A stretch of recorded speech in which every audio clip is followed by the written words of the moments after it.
Welcome to VLearn. This is session 6 of data warehousing and data mining. Today we are going to cover different topics like importance of data mining, knowledge discovery process, knowledge discovery databases, kinds of data mining, interesting pattern, classification of data mining system, and at last we are going to cover what is data. Let us start one by one. Let's talk about the first topic of the today's session, that is importance of data mining. What is data mining and what is the importance of data mining? Yes, the answer of this question is that data mining refers to extracting or mining knowledge from large amount of data, because our data warehouse is basically the container of data. So data mining is that process in which we extract, हम कुछ particular information को mine करते हैं and then accordingly हमारा data जो extract होके वापस आता है with the process of data mining. So ultimately data mining is the process of knowledge discovery. Why we have used this word knowledge discovery? Because a data transfers at different gradual levels. पहले वो data होता है जिसमें वो एक raw facts and figure की format में होता है, देन उसके ऊपर फर्दर प्रोसेसिंग होती है, it becomes information. Again when information undergo processing it becomes knowledge. That knowledge that we are able to understand as well as we are able to communicate with that of the other part of the system. So that is why data mining is said to be the process of knowledge discovery, right? अब इस knowledge discovery को हमने discovery word में क्या discover करना है, let's understand this part. Data mining basically involves the process of identifying valid and potentially useful information. वो information जो organization की health के लिए useful है as well as valid है, डेटा माइनिंग प्रोसेस के थ्रू हम उस इंफॉर्मेशन को जो हमने अभी आइडेंटिफाइड किया है वैलिड पोटेंशियल इन्फॉर्मेशन, उसको हम एक अंडरस्टैंडेबल पैटर्न में कन्वर्ट कर देते हैं. This entire processing of identification of the valid and potential information and to convert this information into the understandable pattern, this entire process is basically called as a data mining. Next is data mining is also known as a knowledge extraction because it involves the data analysis or pattern analysis. Data warehouse provides information that helps in lighting and provides strength to the knowledge worker. जो भी information हम data warehouse से extract करते हैं, that extracted data will act as a strength और tool in the hands of knowledge worker. क्यों? क्योंकि वो नॉलेज वर्कर को उसके काम करने में एक पर्टिकुलर स्ट्रेंथ प्रोवाइड करता है. So that information provided by the data warehouse now will act as a tool for the people who are using it. whosoever is using the data warehouse और उसमें से वो एक्सट्रैक्ट कर रहा है कुछ इन्फॉर्मेशन को, that information will act as a tool for the people who are using it. Knowledge discovery process. अभी हमने कहा है कि हमारा knowledge discovery process एक gradual process है जिसमें हमारा डेटा हम आइडेंटिफाई करते हैं, उसको पोटेंशियल पैटर्न में कन्वर्ट करते हैं इस तरह से, so that it should be understandable. But what are the exact process that we are going to cover in the knowledge discovery process? Let's cover it. First one is data cleaning. Data cleaning means remove the unwanted data. वो data जो आपके लिए ज़रूरी नहीं है उसको delete कर दीजिए. Second, data integration. Data warehouse stores the data और कभी कभी वो डेटा हमारा डिफरेंट लोकेशन पर स्टोर होता है. although data warehouse is the collection of different data, but still it some, because if the sources are different, so obviously the location of the storage of the same data will be automatically different. So another step of the knowledge discovery process is data integration. Means आपके different location पे जो data stored है या means आपने collect करके रखा हुआ है उसको आप एक इंटीग्रेशन प्रोसेस के थ्रू कलेक्ट करके एक ही सिंगल प्लेस पर लेके आ रहे हैं. Now suppose the whole data is at the same place. तो third step of knowledge discovery process is data selection.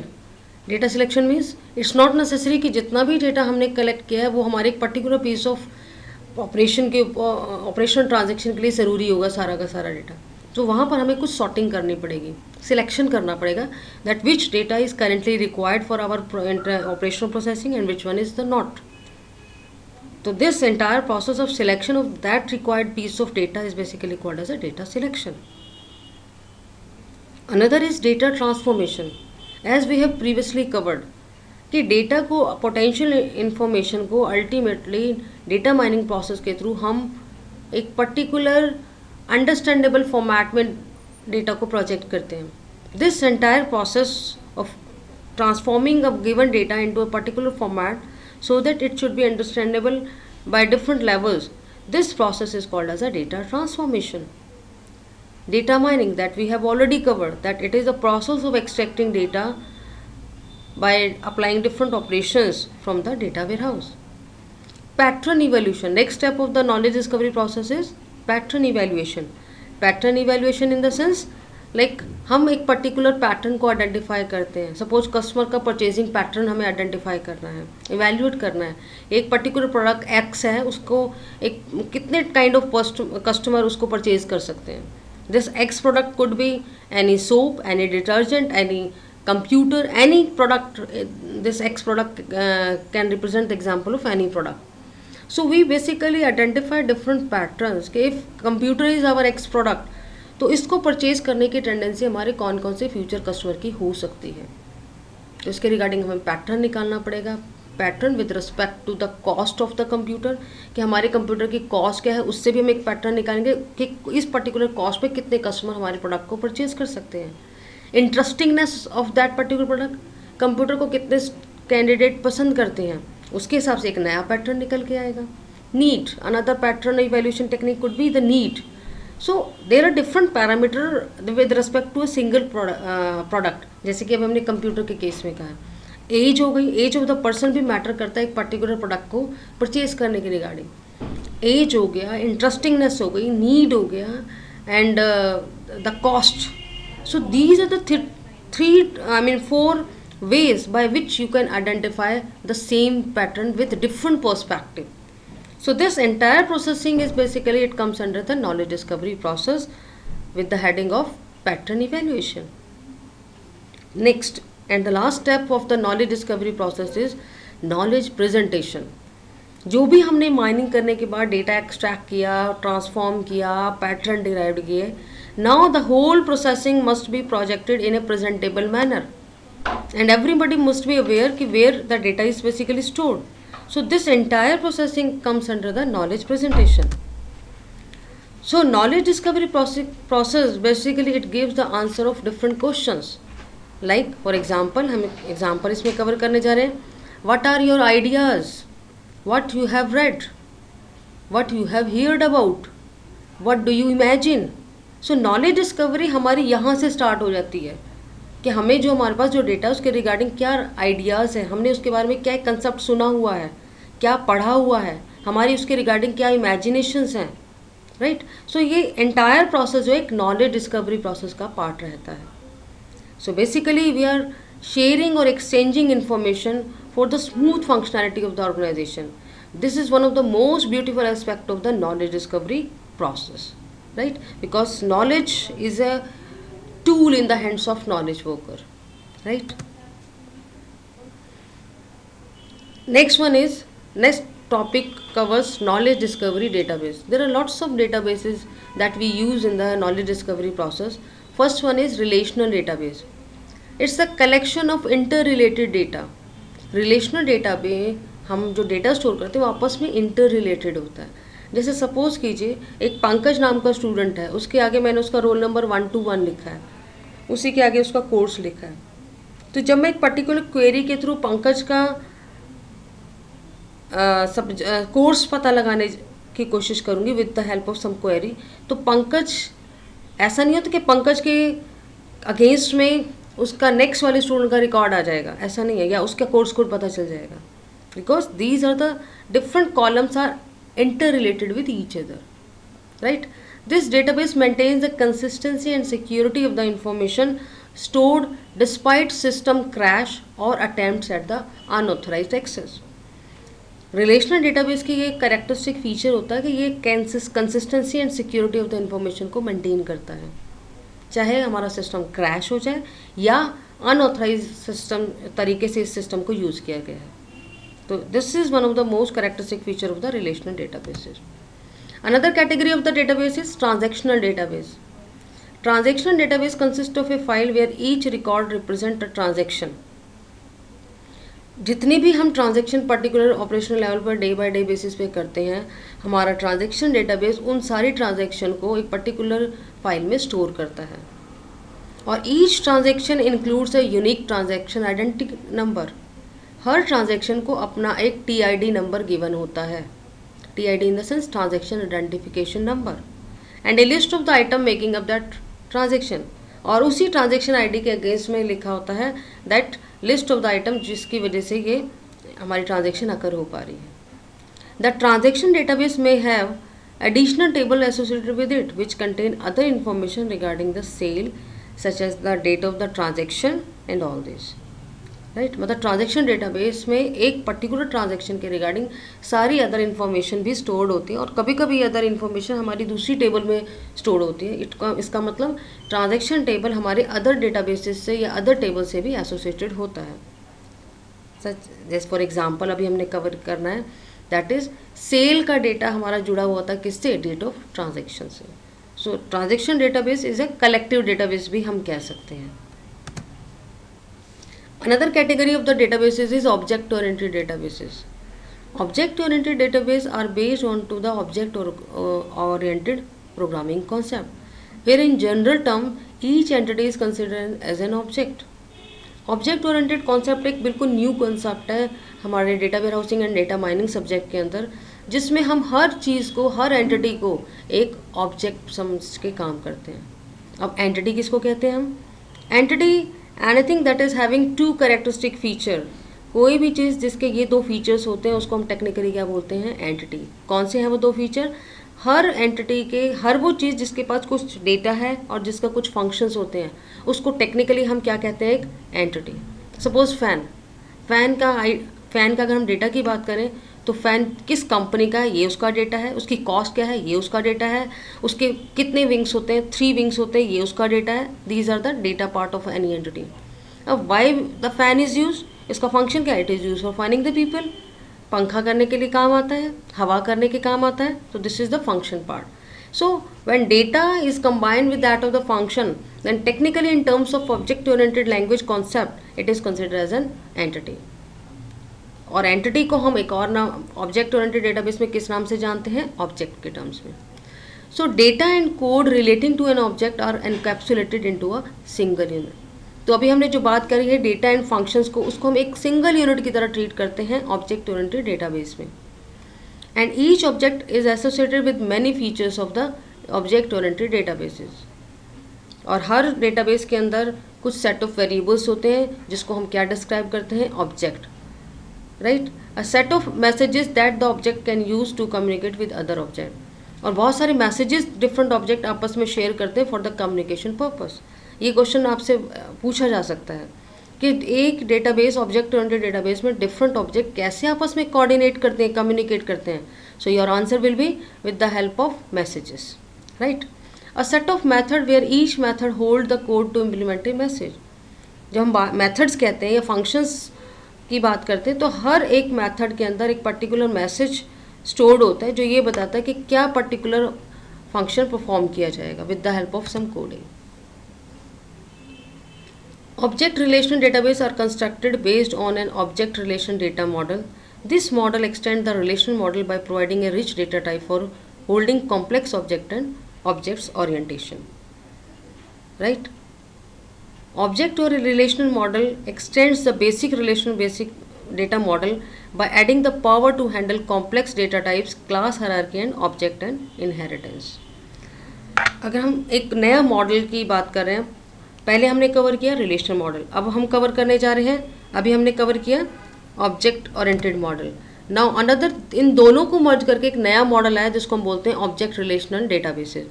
इस ऑब्जेक्ट रिलेशनल डेटाबेस ने हमारे प्रीवियस रिलेशनल डेटाबेस की कैपेबिलिटीज़ को एनहेंस कर दिया है। किस टाइप से एनहेंस किया है कि हम इसके अंदर जितने भी प्रोसेसिंग करते हैं वो किसके टर्म्स में करते हैं? ऑब्जेक्ट्स एंड क्लास की फॉर्म में करते हैं। जिसकी वजह से we are able to handle the complex data types, because object oriented concept ने हमें क्लास हायरार्की का कॉन्सेप्ट दिया है। ऑब्जेक्ट्स को इनहेरिट कर सकते हैं, इनहेरिटेंस के थ्रू हम रीयूजेबिलिटी के कॉन्सेप्ट को इम्प्लीमेंट कर सकते हैं। So this is the wonderful feature that were given by the object relational databases, right? Spatial databases, as the name indicate, that spatial database contain spatial related information, means information related to space. Such databases include geographical map databases, VLSI, very large scale integrated chip design database, and medical and satellite image database. Spatial data may be represented in the raster format. Consisting image may be represented as the raster data, where each pixel registers the rainfall in a given area. Maps can be represented in the vector format. तो यानी कि हम कह सकते हैं हमारा जो different kind of data होता है जो स्पेस के अंडर में आता है, उसको हम स्पेशल डेटाबेस के थ्रू स्टोर करते हैं, right? Series database, temporal database and time series database both store the time related data. A temporal database usually store relational data that includes time related attribute. Those attributes may involve the several timestamps. A time series database stores the sequence of value that change with the time, such as data collected regarding the stock exchange. Series database आपने ultimately ये समझना है जहाँ पर time series maintain की जाती है जिन जिन application areas में, उस से रिलेटेड पर्टिकुलर डेटा हमारा सीरीज डेटाबेस स्टोर करता है। फॉर एग्जांपल स्टॉक एक्सचेंज, जहाँ पर time minute by minute information change होती है, राइट? शेयर मार्केट में या स्टॉक एक्सचेंज में हम कह सकते हैं। Text database and multi media database. Text database are the database that contain word description of for the object. These word usually not simple keyword. In text database storing the all types of data storing. हमारे text database में हर type का data आ जाएगा, चाहे वो textual है, number है, what ever it is. And another database was multimedia database. Multimedia database storing the all type multimedia data like HTML, XML, web page and all type of JPG, MPG, TFF types of files that is stored in the हमारे multimedia database में इसको store किया जाता है.